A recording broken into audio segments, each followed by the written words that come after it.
Hi! In front of me is Motorola Edge 30 Pro, and today I would like to show you how you can connect it to a printer.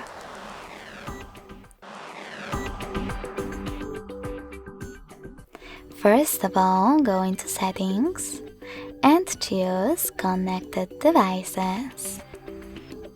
Now click on Connection Preferences and tap on Printing. After that, you need to click on Default Print Service and wait. Your device is now looking for a printer. When it finds one, it will connect to it right away. If you wish to use different print service, just disable this one by clicking on this switcher. Go back and tap on Add Service. Then install the best one for you.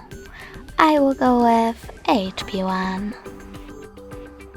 When your new service is ready, tap on the back button twice. Lastly, just click on it. Thanks so much for watching. If you enjoyed this video, smash that like button, comment, and subscribe. Bye!